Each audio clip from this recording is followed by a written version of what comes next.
style. It's a continuous shooting of arrows. Again, this is during historic times.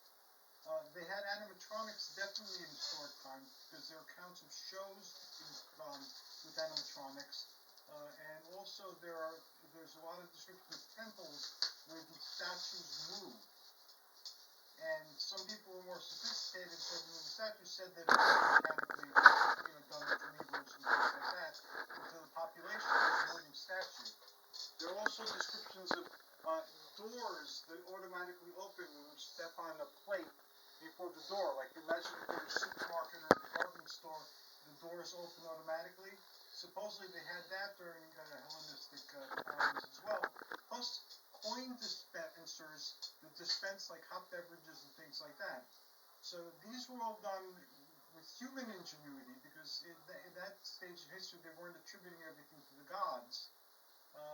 But earlier than that, I think the best evidence we have that could have happened and how it happened is the cargo cults that Don Donegan popularized. But again, as you pointed out, there were descriptions of them before, where a more advanced culture came for their own reasons, and people in the more primitive culture saw them and tried to make sense of them, and then created belief systems to try to get them back.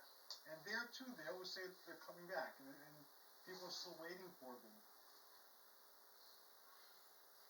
Yeah, it's it's a fascinating topic, and I think that people really should look at more modern examples of these types of situations and compare them to, like you just said, Hercules, to some of these ancient mythologies, and see the connections, but instead of looking at them as just fairy tales and mythologies, right. Because there's so much more to it than that.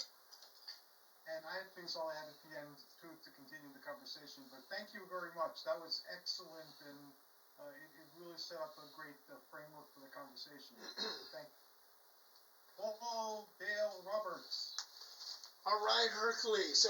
This is very interesting. Technology of the gods.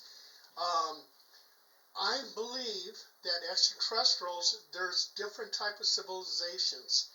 And let's say you get all the way up to type 5 civilization, and you're going to have extraterrestrials that you cannot distinguish from being alien to being a god. And the reason why is because they are so advanced that all their technology would seem like magic. They would be able to control and manipulate the multiverse. They would be able to harness all the energy from the multiverse and do anything they want. They would have the ability to create, to destroy, and to travel between universes. And I know that we were talking about portals, wormholes, and everything else. If you go to Mount Olympus, you had a thing out there called the Lion's Gate. And of course, I know Hercules knows all about that. Mycenae, I think that's how you pronounce it.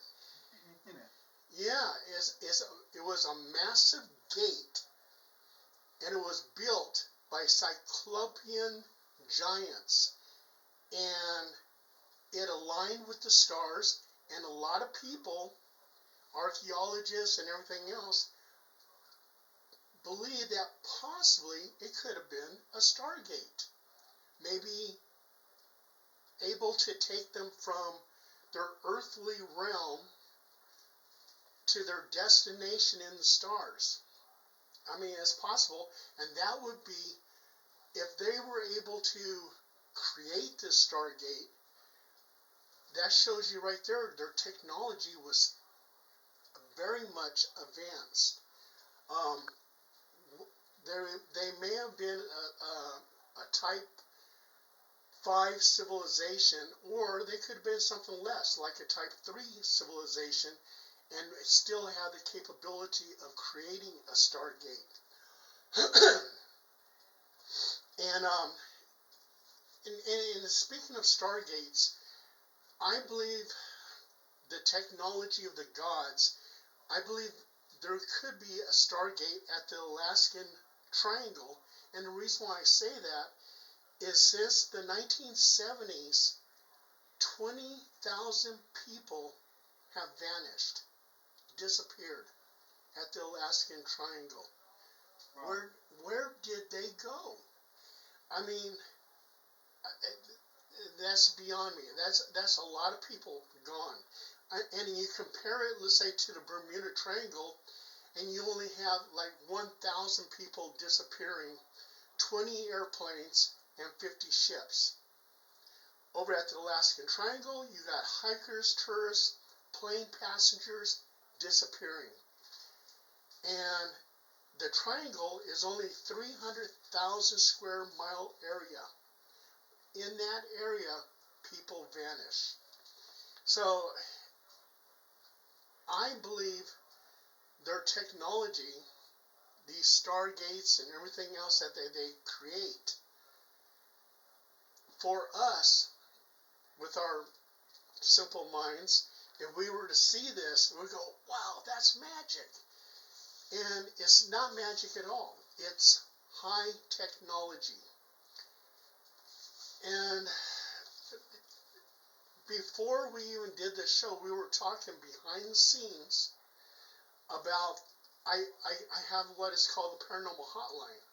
And people call me from all over the place. Oh, I got a ghost in the closet and blah, blah, blah. So this one guy called me. He said that he had observed a UFO over a university library.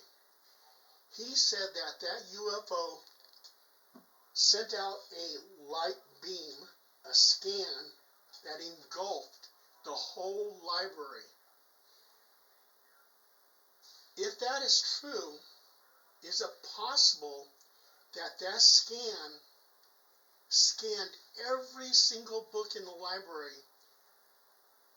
And we have now the technology where we can take these old scrolls found in caves and scan it and see what is inside it. We don't need to unravel it. We can actually see what's inside it. We can take a whole book now, scan it, not even open it, and have all the information from that book in that scan. So what if these extraterrestrials, these gods, sent out a beam of light, a scan, and scanned the whole library, and in virtual reality, you now have this library in light form, a hologram, and you're able to pull every book off the shelf because everything was scanned from that light beam. So, I mean, it's a possibility. And going back to these stargates, over at Lake Titicaca, excuse my language again, they have what is called the Gate of the Gods. I don't know if I'm going to pronounce this right, the Puente de Hayu Marsa. I think that's what it's called. But it means the gate of the gods. And it's a stone doorway. It's a cliff in Peru that has a stone gateway. And it was activated by a priest that had a golden disc. And he would place that golden disc into this doorway, turn it, and go into a wormhole and go somewhere else. So, yeah, I totally believe that these extraterrestrials, these possible gods, because when you get to like level 5, everything you do is going to seem like magic. You're going to be a god. And scientists say that if we evolve all the way to the max, we would shed our matter body and we would be pure energy bodies, no longer needing to eat, needing to drink, wouldn't have to use the restroom anymore. I would be a pure energy being. And some of these extraterrestrials who are able to walk through walls when they abduct you, it tells me they can go from energy to matter, matter to energy, just like Einstein says, E equals mc squared. Matter to energy, energy to matter. And I believe that they are totally godlike and their technology is beyond the stars. And that's what I got to say about it. Thank you very much. I'll quickly comment on what you're saying. Thank you for bringing up the Stargate, by the way. I was going to bring that up later, but thank you for doing that. And also, in terms of what you're saying with the beings of energy and so forth, one of the things that seems to get missed in the Greek myths is that the information we have through the Greek mythology is that the gods are beings of light. When Semele was pregnant with Dionysus, Hera convinced her to ask Zeus, who promised to grant her anything she requested, to show himself in his true form.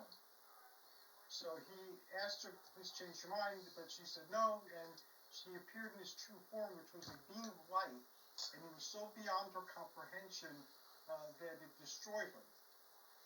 So the gods are beings of light.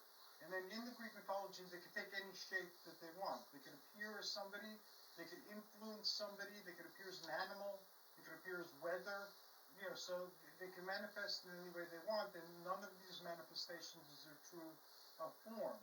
These forms are interactive. And in my many studies into like altered states and shamanic techniques and things like that,